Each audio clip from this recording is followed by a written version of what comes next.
Okay, so last day of our trip.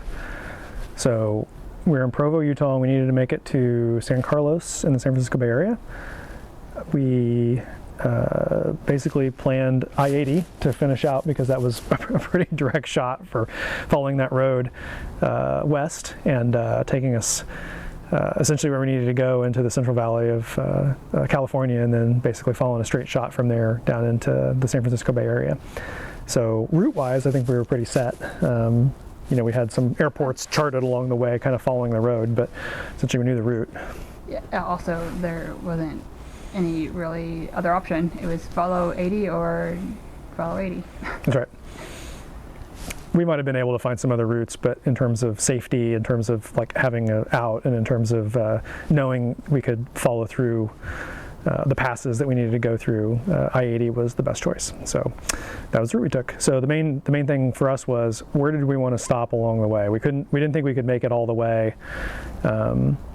We probably could have if we really tried, but also it was more. I mean, it was more of a we needed to get out and go to the bathroom kind of stop. Just too much to do in kind of one setting, I guess. So I think we decided Reno would be a good stop for us. It was more than halfway. It was a safe bet. You know, we knew we could get in and out of it. It just felt like it probably would be a good place to get out, do that, and then finish out the last leg after that, and still have a good amount of time to maybe get on the ground in Reno and then plan the last bit of the flight out. Particularly, I wanted to take another hard look at the airspace around San Francisco, make sure we had a chart ready to go for like where we wanted to be and altitudes we wanted to be at, so we didn't bust any Bravo airspaces, and just kind of wanted to be on the ball with that. So that was our plan for the night getting up in Provo. We also did not take full fuel in Provo. We took it up to about 50 gallons instead of 60 gallons, specifically to save a little bit of weight, since we knew we weren't going to be going all the way. We were at high density altitude that day, and so we wanted to give ourselves a little extra margin on takeoff. We did get up early, but we ended up being up and kind of getting out the door pretty quickly. I think we were off the ground at like 7:15. It had cooled down overnight, so it wasn't horrible. Got up in the air, skirted around the Salt Lake City airspace, got super close to, we never really flew over the Great Salt Lake, but flew up and saw it pretty cool from the sky. Climbed to 10.5 again. Went to 10.5 and then flew over the Bonneville Salt Flats, and as we were going, essentially decided that maybe we would actually stop a little short of Reno. There was an airport just before Reno. Remember the name of it now? Derby Field in Lovelock, Nevada. And LOL. KLOL, yeah. And it's funny because Rapid City was KRAP, so we landed in KLOL. The thought behind that was, it was a smaller airfield, it had fuel. It was a lower altitude than Reno by about 1,000 feet, and so we thought the density altitude might be to our advantage to land there and take off from there. And then secondarily, like getting in and out actually sounded like we'd be able to do it a lot faster than if we were in Reno, where we have to taxi, we'd have to go to the FBO, kind of deal with all that, deal with approach and all that kind of air traffic issues. And so we thought maybe the smaller field would actually be to our advantage to basically just get out, use the restroom, have a quick lunch, get back in and go. And so we decided that would probably be a better. One of the other things that we talked about when we were getting close is how warm it was already in the day. I mean, we left, like I said, I think it was like 7:15-ish. We were gaining an hour because we were going to switch time zones, but it was already pretty warm, and the density altitude at Reno was already 2,500, 3,000 feet above actual elevation. And so I think there was one, like a Cessna was in the we heard on Unicom. I think they took off just as we were landing. So at Derby Field. At Derby Field. So still relatively early, but super hot.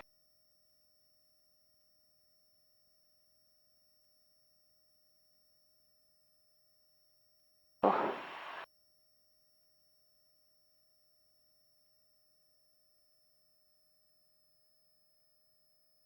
1,000 above. Okay, gas undercarriage mixture, props, seatbelts. Are your flaps down as good as you want them? Or are you Let's going go a little more? more.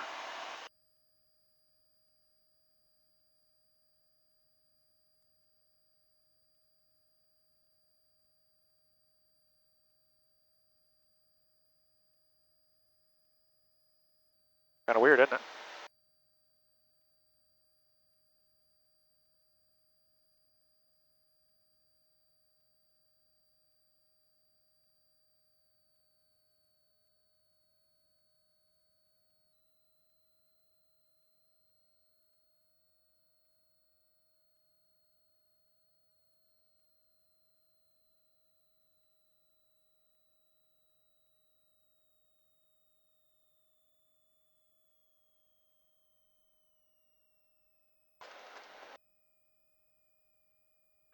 Whoa. A little bit of a crosswind.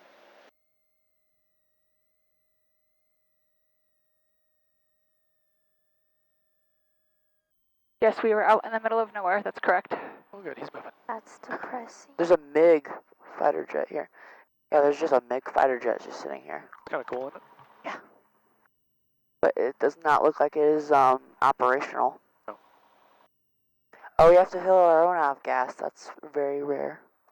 Took a quick break. Everybody went to the bathroom, and we split a few Lunchables between us.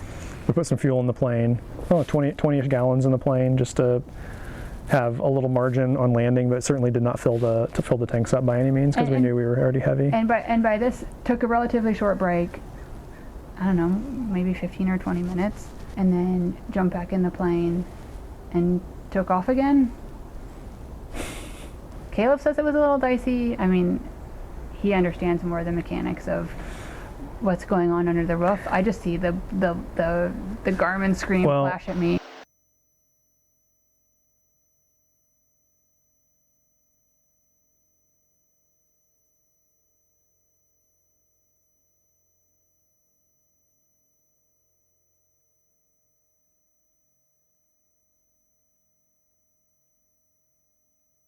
Check my checklist.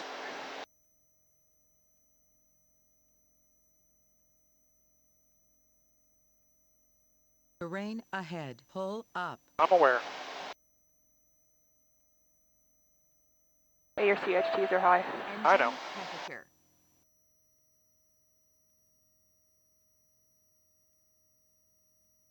Caution. Terrain.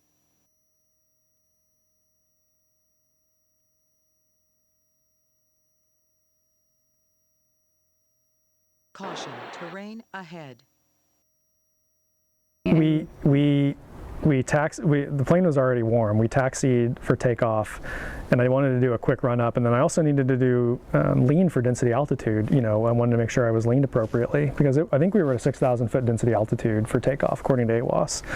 And it was hot out, in the 90s, you say, upper 80s, 90s, yeah, and I mean, it was 9:30, 10 in the morning, like it was early. We were in the desert, I would say. Yeah, and we were in a flat desert with mountains around us, and so just before takeoff, I know the CHTs were already like 330 degrees, and we hadn't even taken off yet, right? Like that's pretty high for like on the ground, knowing that we're going to put a bunch of power in the engine.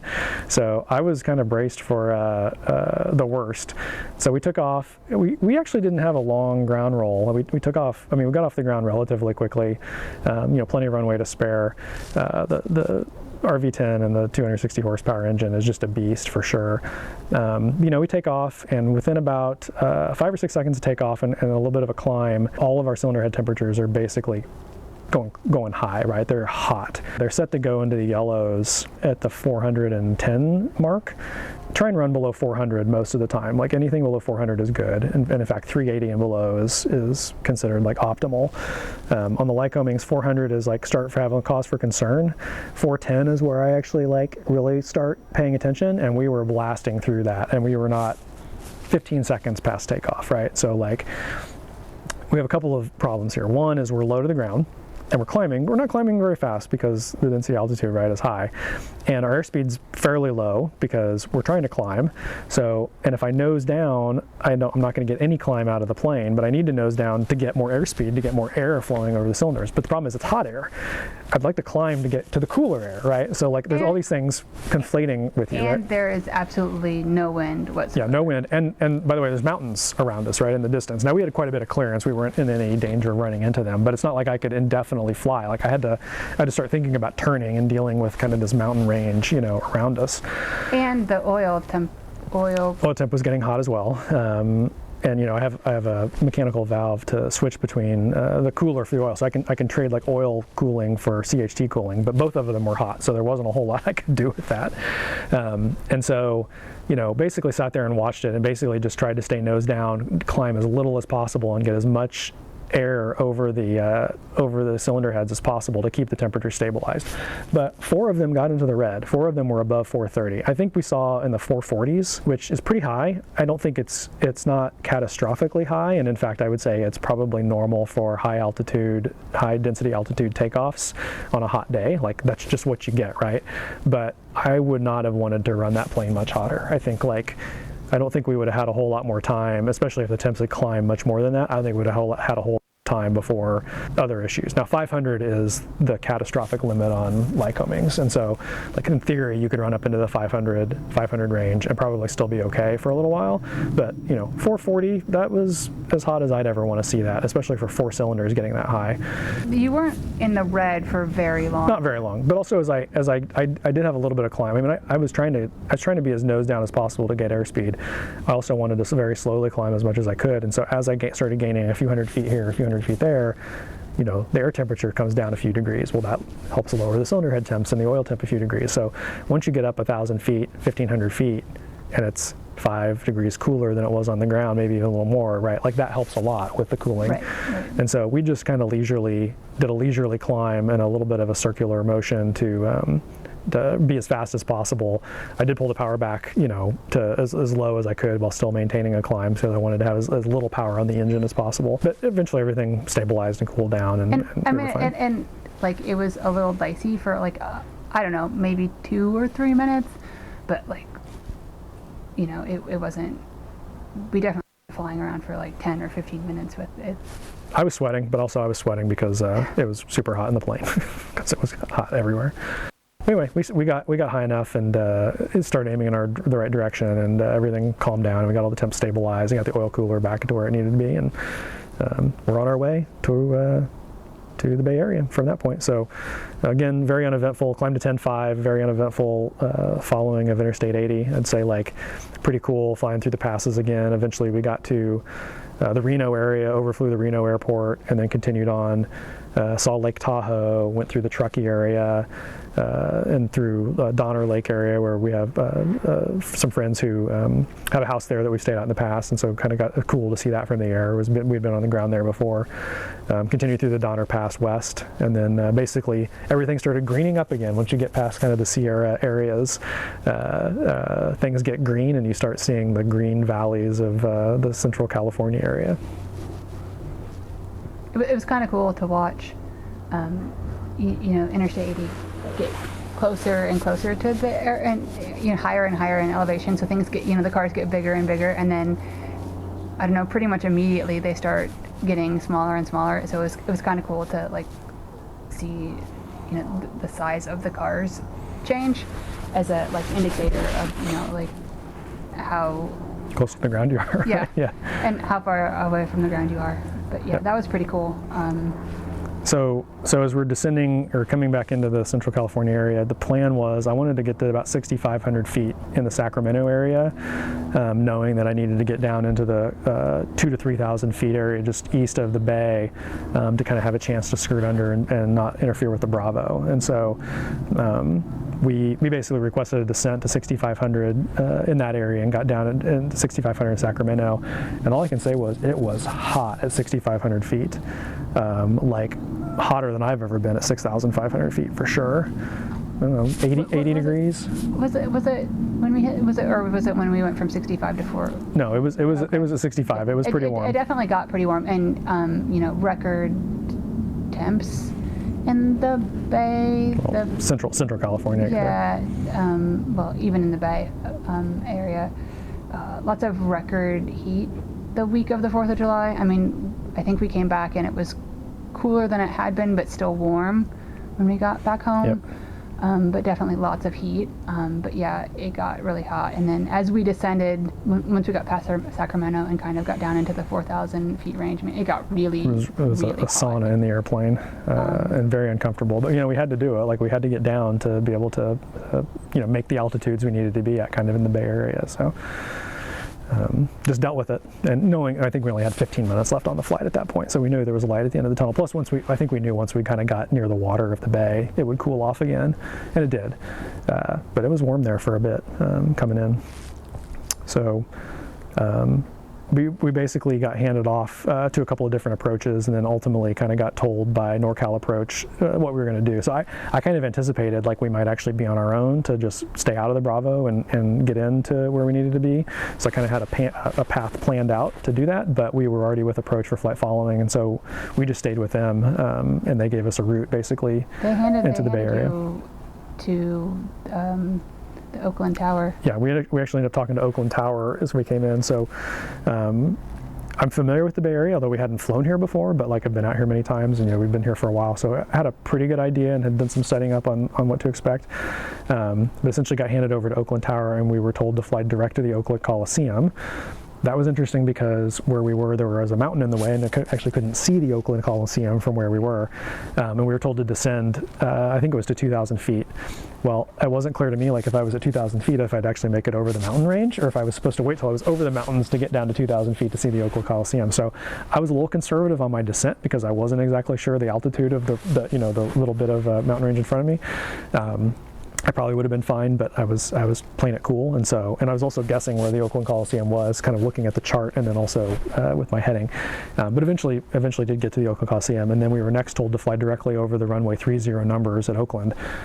Well, I didn't do a good job of that. You'll see that on the video.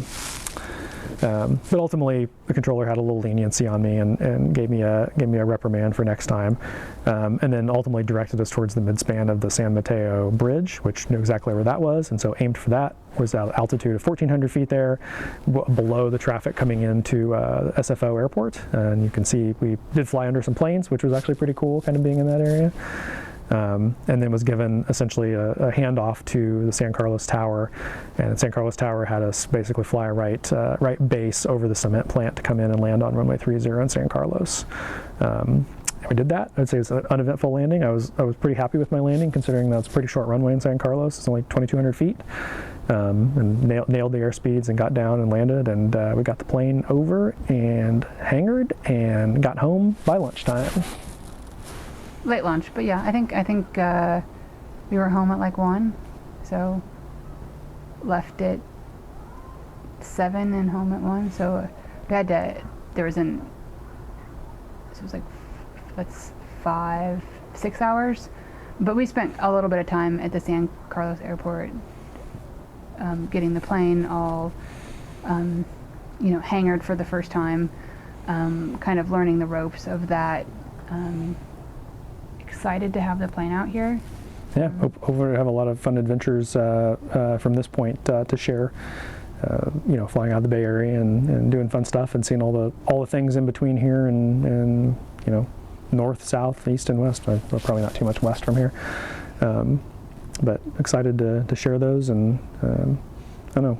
I think flying over the Rockies was a non-event. I mean, it could probably have been a whole lot worse and a lot more stuff to deal with. We did get super lucky the days that we flew, and we picked some, like, okay, we're going to do it these days, and so the weather gods like smiled on us. We had Friday was definitely a little, I wouldn't even say tricky, not 100% optimal, but the other 2 days were like, I don't know how you could have gotten much more perfect, planning a trip months in advance. Well, it'll be a while before I fly across the country again because it's a lot of work, but I think if we need to do it in a pinch, it's not going to be a big deal. Yeah, I think I don't know if I'd go all the way to the Midwest, but like I definitely feel more confident doing some more longer cross countries. Definitely like to fly to Oregon to the Vans factory. If are they still doing tours? Have they started those back up? Yeah. Isaac really wants to go check that out. Also, maybe up to Seattle to see a friend. Definitely south. We want to try southern. We've never done anything in Southern California, so I think that's on our list. Well, we've been to LA. Well, we haven't. Yeah. We want to fly ourselves there. We've not done anything like southern and coastal. But yeah, lots of plans. I have to